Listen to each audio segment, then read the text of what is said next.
जो अभी आपका अगला एक वीक होगा उसमें पहली दोनों यूनिट्स में कुछ बातें और ज्यादा डिटेल में डिस्कस होंगी। जैसे मैंने बताया कि ट्राइंगल वाला क्वेश्चन था मिलने वाला, तो उसमें कुछ और आपको पढ़ाएंगे।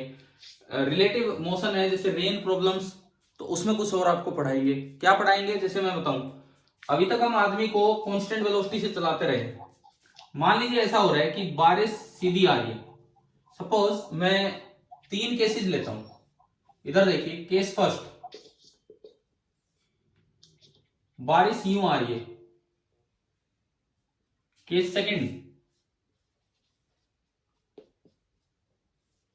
बारिश सामने से आ रही थी। एंड केस थर्ड, मतलब ये तो हवा चलने की वजह से होती है ऐसे। केस थर्ड, हाँ बारिश भी आप आगे जा रहे हो या आप रुके हुए तो पीछे की तरफ से भागो, तो डिपेंड करता है कि विंड की डायरेक्शन क्या है उस पे है। ये 3 चीजें हैं। और मान लीजिए अभी तक हमने जितने क्वेश्चंस लिए उन सभी में क्या होता था कि ये कोई आदमी है, ये कांस्टेंट वेलोसिटी से आगे जा रहा था, वी मैन। इसमें भी constant velocity V man, and यहां भी कांस्टेंट वेलोसिटी वी मैन। इस तरह का कोई सिस्टम है। अब देखो, आप तरीका सुनो। सबसे पहली बात, क्या क्या माइक बंद करवा दो? क्या कह रहे हो, कौन सा माइक?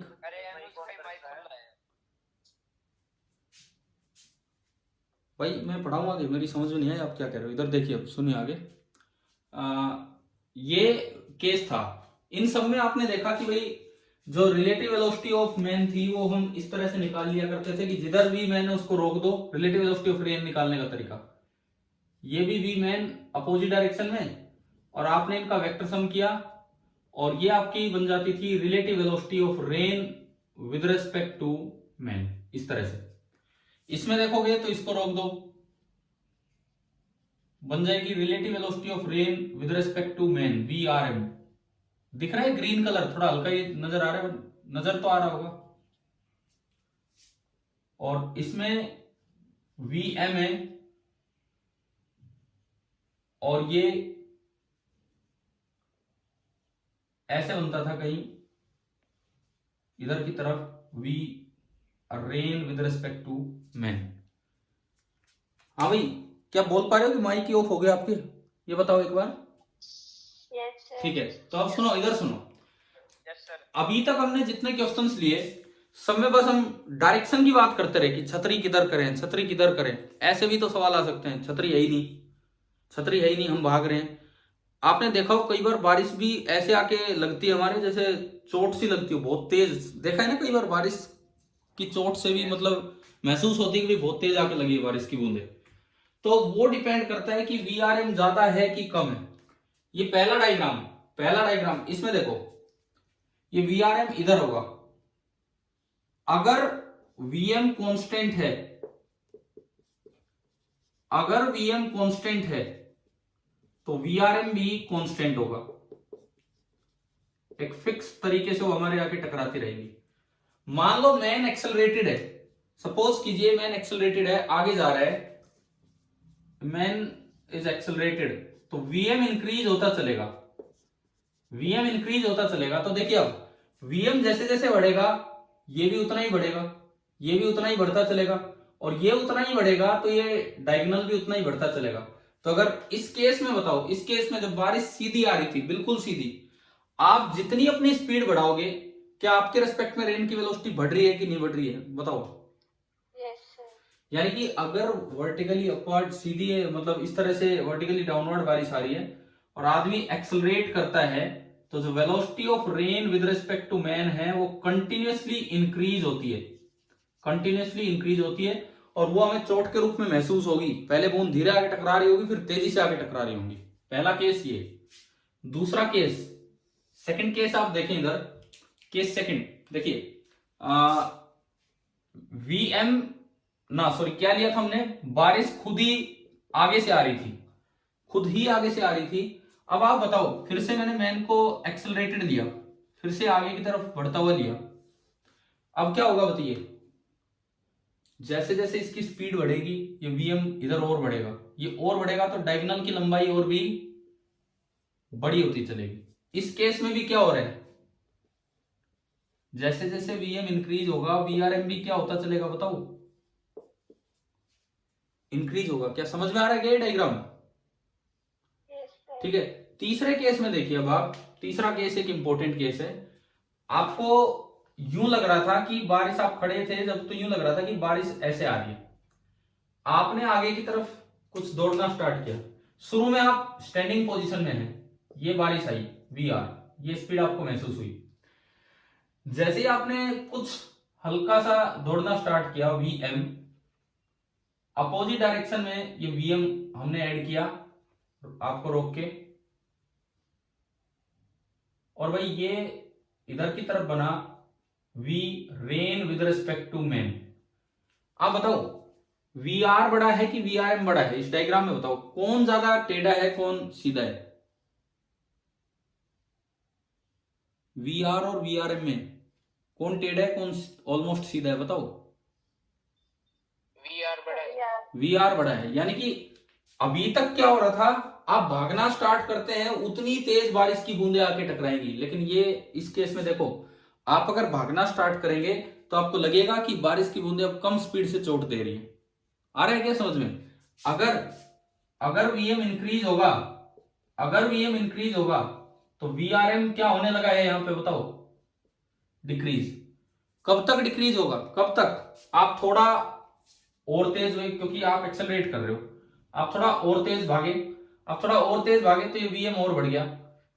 जब तक ये वीएम इतना बड़ा होता है कि ये पैरेललोग्राम आप कंप्लीट करें और वीआरएम बिल्कुल सीधा हो जाए, बिल्कुल सीधा, उस वक्त वीआरएम मिनिमम होगा, velocity of rain with respect to man minimum होगी। इसके बाद क्या होगा? हाँ जी, इसके बाद क्या होगा, आप और तेज अपनी स्पीड बढ़ाते हैं, ये वीएम और बढ़ेगा तो ये डायगोनल फिर से टेढ़ा होने लग जाएगा यूं। अब बताओ वीआरएम बढ़ना स्टार्ट हो गया कि कम ही हो रहा है? बढ़ना स्टार्ट हो गया। तो देन वीआरएम इंक्रीज। तो इस पे सवाल यूं पूछा जा सकता है कि वीआरएम मिनिमम कितना होगा या कब होगा। समझ रहे हो? मतलब अभी हम second part of relative motion इस टेस्ट के बाद लेंगे, second part of relative motion, जिसमें सेकेंड पार्ट क्या कुछ छोटे छोटे क्वेश्चंस में ये कॉन्सेप्ट्स लगाते चलेंगे। तो अभी तक हमने आदमी को एक्सेलरेटेड नहीं रखा, लेकिन अगर ये एक्सेलरेटेड हो तो खाली डायरेक्शन ऑफ वीआरएम पे क्वेश्चन नहीं, मैग्नीट्यूड ऑफ वीआरएम पे भी क्वेश्चन बन जाएंगे। तो वैसे ये केस आपको समझ में आ गया होगा, तीनों रिजल्ट्स याद भी रह सकते हैं आपको। मैं एक बार तीनों का रिजल्ट रिपीट कर रहा हूं, तीसरा पूरा समझा दूंगा। पहला रिजल्ट, आप खड़े हो, बारिश बिल्कुल सीधी आ रही है, बिल्कुल सीधी वी आर। आप जैसे ही भागना स्टार्ट करोगे बारिश थोड़ी तिरछी सामने से महसूस होगी, जितनी तेज आप भागना स्टार्ट करोगे उतनी तेज आपको बूंदे आके लगेंगी। यानी कि अगर बारिश वर्टिकली डाउनवर्ड फॉल हो रही थी तो जितना आप तेज स्पीड गेन करते जाएंगे बारिश की स्पीड आपके रिस्पेक्ट में उतनी बढ़ती जाएगी, तो चोट उतनी ही तेज लगेगी। केस सेकंड, केस सेकंड क्या था? केस सेकंड है कि आप यूं खड़े हैं तब पहले से ही बारिश तिरछी आ रही है और आप आगे की तरफ ही भागना स्टार्ट करते हैं तो बारिश की बूंद विद रिस्पेक्ट टू यू और भी तिरछी हो जाएंगी, वो मैग्नीट्यूड और भी बड़ा होगा और आपको तेजी से बूंदें लगनी महसूस होंगी। केस थर्ड, बारिश पीछे से टक्कर मार रही है, मतलब यूं तिरछी आ रही है इस तरह से पीछे की तरफ से, मैं खड़ा हूं यहां चल नहीं रहा हूं लेकिन बारिश पीछे से आगे टक्कर मार रही है। तो यार पीछे से टक्कर मारी तो उससे बचने के लिए हम भागना स्टार्ट करेंगे आगे।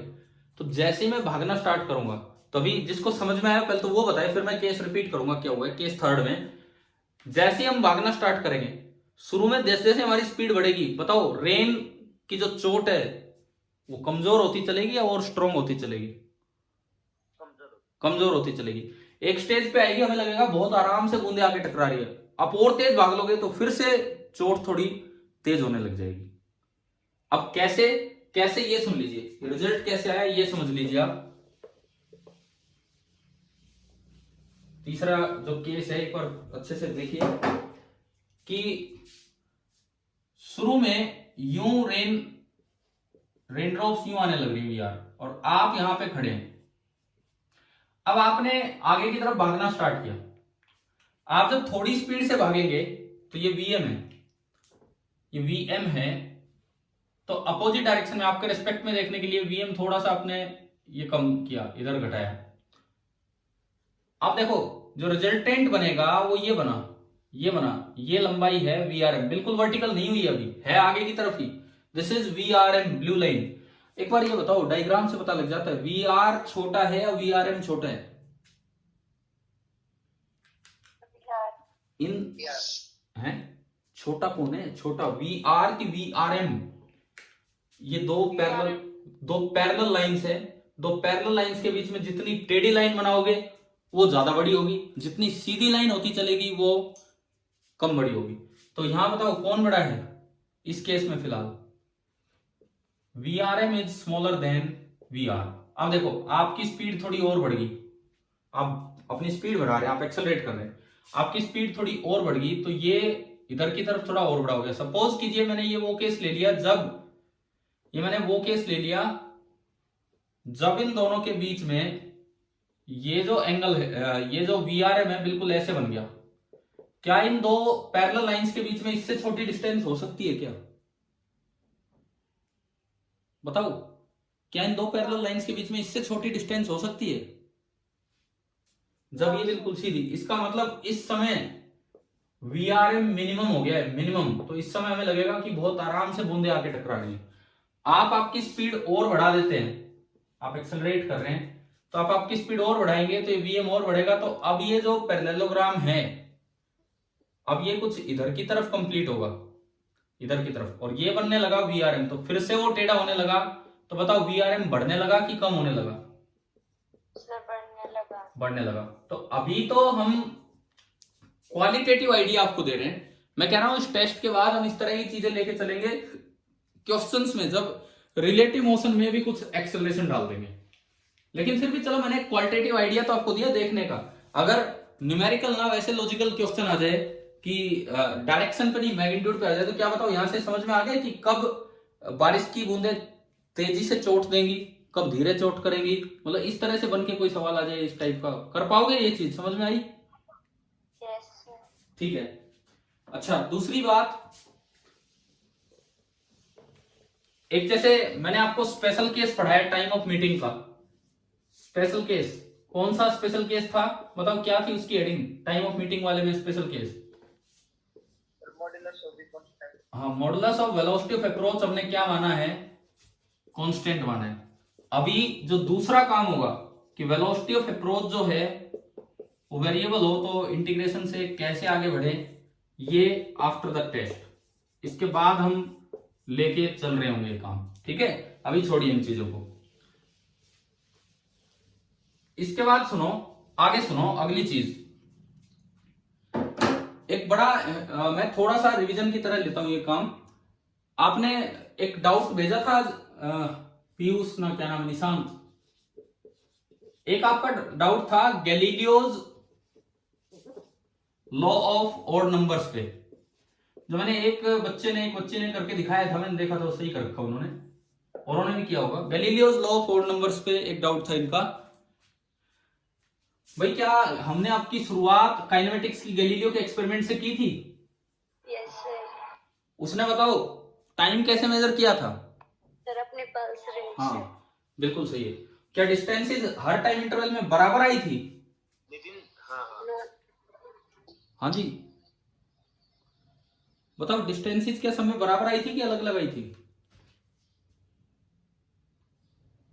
अरे बोलो। सर अलग अलग आई थी। अब एक काम करो, जो आपकी टेक्स्ट बुक है एनसीईआरटी बुक चैप्टर 3, उसमें देखो page number 50 example 3.6 Galileo's law of odd numbers. Nitin sir. हाँ जी सर बोलिए। नितिन सर बोलो सर बोलो। मैं यूं कह रहा हूँ इस क्लास को ना आप 4:50 पे और कर देना, फिर मैं आपको एक नया लिंक और दे रहा हूँ, उस पे आप कंटिन्यू कर लेना क्लास, ठीक है? अच्छा ठीक है। हाँ, उस पे कंटिन्यू कर लेना 5:30 में, जितना मन करे। ठीक है सर। तो देखिए भाई, Galileo's law of odd numbers, ये एक रूल है। क्या आपने अपनी बुक में निकाल लिया क्या, बताओ? एग्जाम्पल 3.6 अगर आपके पास बुक है तो ये कहता है the distances traverse during equal interval of time by a body falling from rest. ये फॉलिंग फ्रॉम रेस्ट मानो कि इंक्लाइन प्लेन पे मानो, stand to one another in the same ratio as the odd numbers beginning with unity 1:3:5:7। ये कहता है अगर आपने यहां से किसी चीज को छोड़ा है, अगर आपने यहां से किसी चीज को रिलीज किया है, पहले 1 सेकंड में वो कुछ चला S1, पहले 1 सेकंड में, यहां पे टाइम हो गया t = 0 से t = 1, फिर अगले 1 सेकंड में ये S2 बोल दिया, सेकंड टाइम t = 2 सेकंड, ये बढ़ता चलेगा, अगले 1 सेकंड में ये और ज्यादा हो जाएगा t = 3 सेकंड। मैं इसको थोड़ा नीचे तक लेके दिखाता हूं। जिनका सवाल था उसमें कोई nth सेकंड की बात हो रही थी। हाँ जी निशांत, अब आप ध्यान दे रहे हो इधर क्वेश्चन पे? Yes sir. ठीक है, देखो मुझे एग्जैक्ट तो सवाल याद नहीं कौन से सेकंड में था क्या था, लेकिन उसमें एक nth सेकंड की बात हो रही थी। तो nth सेकंड का मतलब होता है n-1 से लेके n सेकंड, और इसको बोल दिया Sn, इसको उन्होंने बोला हुआ था उस सवाल में Sn। भाई आप में से किस किस बच्चे ने क्वेश्चन ट्राई किया? सर हो गया था। हो गया था, ठीक है, देखते हैं। तो इधर देखते हैं। अब सुनो, S1 पहला जो होगा वो होगा u तो है 0, nth सेकंड में टाइम का डिस्प्लेसमेंट होता है u + a/2 × 2n-1। a कितना है यहां पे? a कितना है इस मोशन में बताओ? अगर ये एंगल थीटा है तो a कितना होगा, एक्सेलरेशन कितना होगा? मैंने छोड़ दिया। देखो इधर सुनो, g तो होता नीचे की तरफ, ये थीटा, ये 90, तो ये 90 - थीटा, तो इधर भी थीटा। सही बोला था इन्होंने, जवाब दिया था। g का एक कंपोनेंट इधर होगा g cos थीटा, वो तो फ्री है ही नहीं क्योंकि इस साइड तो चल ही नहीं सकता, और g का एक कंपोनेंट इधर होगा g sin थीटा। तो इस तरह के सवाल में जो एक्सेलरेशन होता है, इस तरह के क्वेश्चन में जो एक्सेलरेशन होता है वो कितना होता है? g sin theta. ये एक्सेलरेशन हुआ करता है इस तरह के क्वेश्चन में, ठीक है। अब देखिए इसके बाद देखें, कुछ और छोड़ो, वो तो कांस्टेंट है u0। तो जो Snth आया, Snth that is a/2 × 2n-1। अब S फर्स्ट निकाले बिल्कुल पहले सेकंड में, तो ये आ रहा है a/2 × 2 × 1 1 - 1 1। S केवल दूसरे सेकंड में, ये nth है, शुरू से 2 का नहीं, केवल सेकंड का। तो a/2 × 2 × 2 4 - 1 3। थर्ड सेकंड का निकालें S3, तो a/2 3 × 2 6 - 1 5। अगर आप इनका रेशियो देखें S1:S2:S3, तो ये ऑड नंबर है। This is the Galileo's law of odd number. अब इनका जो सवाल था वो कह रहा है कि एक तो nth सेकंड में निकालो, चलो nth सेकंड में निकालते हैं। ये है nth सेकंड, तो a यही है nth सेकंड। Sn तो मैं लिख ही सकता हूं a/2 × 2n-1। और कौन से सेकंड में पूछा था, किसके साथ रेशियो था उस सवाल में? Sir n+1। n+1th सेकंड का मतलब है n से लेके n+1, ये नीचे तक है भाई, कहीं खत्म हो गया है। t = n+1, n से लेके n+1 ये नीचे होगा। तो अगर मैं ये वाला निकालूं Sn+1, तो इसी फॉर्मूले में n की जगह n+1 रखना होगा। a/2 × 2 टाइम्स n की जगह क्या रखना होगा? n+1 - 1, n+1 - 1। देखिए अभी कितना है? a/2 × 2n + 2 - 1 कितना हो गया? 2n + 1। अब ये देखो, ये तो Sn है और ये Sn+1 है। जब आप दोनों को डिवाइड करोगे, हाँ जी निशांत, यही था क्या आपका सवाल या कुछ और था इसमें? यही था सर वो ठीक है, क्वेश्चन तो। a/2 से a/2 कैंसिल हो गया और ये बचा 2n - 1 / 2n + 1। ये इनका क्वेश्चन था जो इन्होंने Galileo's law of odd number पे पूछा था। और Galileo's law of odd number अपनी कॉपी में जहां भी हो, आप ये चीज ऐड कर सकते हैं कि a होता है g sin थीटा और Snth आ जाता है a/2 × 2n-1। यही ये इक्वेशन ही in general Galileo's law of odd number है। इक्वेशंस बाद में आई, गैलीलियो ने ऑब्जर्वेशन पहले स्टार्ट कर दिया था, ठीक है। देखो इसके बाद आगे देखते हैं।